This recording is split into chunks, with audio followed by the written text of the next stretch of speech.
Bonjour tout le monde, très heureux de vous retrouver sur le plateau de Delta TV. Aujourd'hui, nous allons parler basket puisque j'ai le plaisir de recevoir, vous le connaissez tous, il est déjà à l'écran, Christophe Millois, directeur du centre de formation du BCM.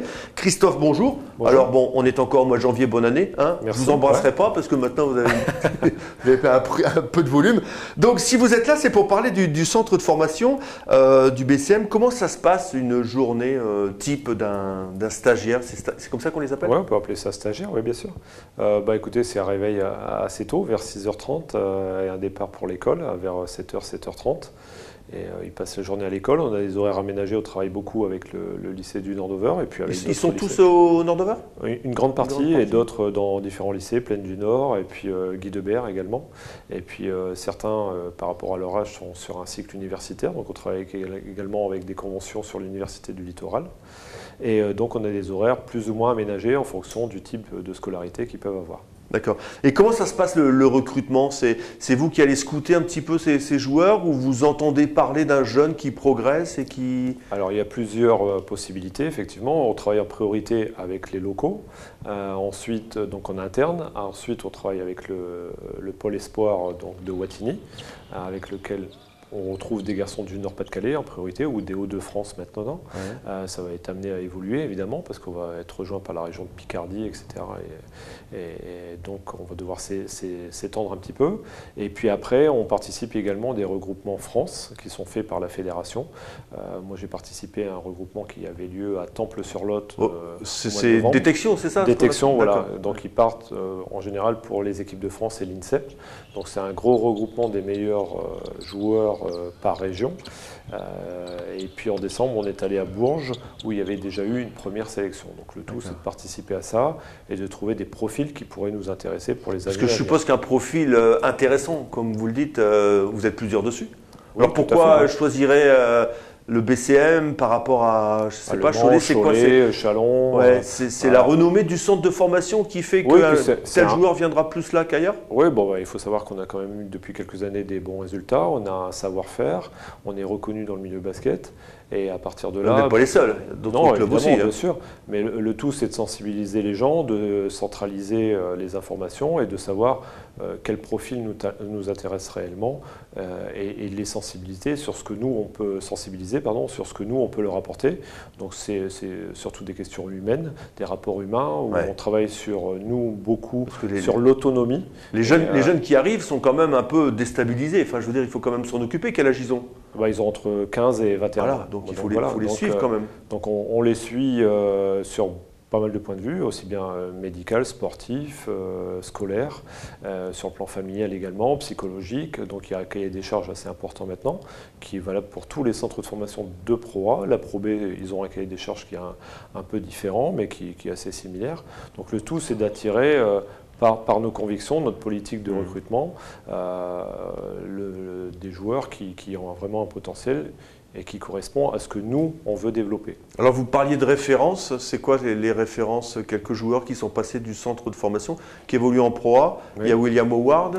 William Howard, effectivement. Il y a des garçons un peu plus âgés comme Max Couder, Jonathan Roussel, Fréjus Zerbo également. C'est vrai que Fréjus était ici, on a reçu. Voilà, même s'il a eu un cursus où il a partagé Le Havre et nous, mais il a joué en espoir chez nous. Il y a également des garçons sur de la Pro B, comme un très local, c'est Valentin Bigotte, qui fait les beaux jours de Nantes actuellement et qui est en train de confirmer son statut de meilleur marqueur français. Exactement. Donc c'est un garçon qui est pour nous très intéressant. Et puis après, il y a d'autres garçons. Mathieu Wojciechowski qui est à Limoges et qui a un potentiel français, enfin franco-polonais, parce qu'il a une double nationalité. Donc tous ces garçons véhiculent aussi un savoir-faire, un passé au niveau du centre de formation, avec des résultats, parce qu'on a été champion de France, on a gagné le trophée du futur, la Coupe de France 2 années de suite. Donc tout ça, c'est du vécu. Il y a des garçons comme en N1 également, comme Hugo Dumortier, qui véhiculent les valeurs qu'ils ont partagées ici. Le pourcentage de jeunes qui passent par les centres de formation et qui arriveront au niveau, au moins la Pro B, quoi. Bon, il faut dire que c'est un petit peu comme au loto, c'est que 100% des joueurs, c'est sûr. Voilà, 100% des gagnants ont joué. Donc c'est un petit peu comme ça, mais ça représente à peu près 10 à 15%. Voilà, il y a des années où on en sort 2, 3 maximum. Après, l'année suivante, c'est un peu moins. C'est des joueurs de N1 ou de N2. Ça ne veut pas dire qu'ils ne vont pas y arriver par la suite avec leur carrière et leur expérience. Mais le tout, c'est de former un certain niveau de joueurs qui véhiculent des choses positives par rapport à leur vécu ici à Gravelines. D'accord. Et est-ce qu'il est possible de trouver un joueur qui soit passé à travers les mailles de tout ce filet parce que... Il y en a toujours. Il y a des joueurs que nous, malheureusement, on ne peut pas prendre pour X raisons, par rapport à des effectifs, par rapport à des postes de jeu. On a un garçon comme Nando Nicolo qui à l'époque, n'est pas venu ici parce qu'il hésitait entre Cholet et nous. Nous, on avait pris un garçon qui s'appelle Loïc Akono, qui joue également en Pro B actuellement. Ah, c'est la même génération, Loïc Akono ? C'est exactement la même génération. Et puis un autre garçon qui s'appelait Baptiste Bataille, qui a arrêté le basket maintenant et qui est devenu, qui travaille enfin, il a fait un choix des études assez poussées, et il est parti aux États-Unis pour ses études et pour récupérer un diplôme international. Donc il y a des choix à faire à certains moments, et puis voilà. Et puis Nando est un garçon. Par la famille qui est d'Arras, il est d'ici, quoi. Tout à fait, mais comme un garçon qui s'appelle Endoy, dont le papa est passé ici, dont les parents habitaient Teghem et qui est à Cholet également, et qui a été champion d'Europe avec Adam Mokoka, qui est sur Cholet parce que c'est un choix familial de partir plutôt sur Cholet. C'est Pietre Corneli qui est de Calais. Corneli n'est jamais, on l'a jamais eu ici, il n'a jamais été licencié ici. Mais c'est un garçon qui il n'est pas ici, il est né dans le coin. Oui, mais la maman est du côté d'Angers, donc il a toujours été plutôt sur le centre de la France que par chez nous. Il est parti là-bas. Voilà. Et donc l'ensemble de ces joueurs évoluent en championnat espoir, et le niveau réel de ce championnat, Christophe, c'est quoi vous? Moi, c'est un championnat qui oscille entre la Nationale 3 et la Nationale 2. Donc ça varie en fonction de la maturité des équipes espoirs. Certaines équipes espoirs, il faut savoir que l'équipe espoir, le championnat espoir, c'est un championnat où on peut utiliser aussi bien des U15 que des U21 ou U20. Donc ça fait une grosse marge quand même. Et enfin, en fonction des politiques de chaque centre de formation pour recruter, nous cette année on est plus jeunes que les années précédentes. C'est un choix qu'on a fait parce qu'on a eu l'opportunité de prendre des jeunes joueurs et qu'on a trouvé compétents et qui peuvent nous apporter des choses. Donc les résultats varient, mais après on peut être... il faut savoir si on veut être compétitif de suite ou si on veut travailler réellement pour la formation et pour l'avenir. Donc c'est un peu... Voilà. D'accord. Et parmi vos joueurs, là, il y a quelques petites pépites, là. Il y a un garçon comme Adam Mokoka. Mais Adam Mokoka est quand même un garçon qui a été recruté. Il venait d'un club où il s'entraînait de temps en temps avec la Nationale 2, qui était Cergy-Pontoise, et qui est venu chez nous, qui a été champion de France U18, qui a participé au Trophée du Futur Espoir, parce que ça fait déjà 2-3 ans qu'il joue déjà en Espoir, malgré que ce soit sur le papier, uniquement en première année espoir, dans la catégorie d'âge.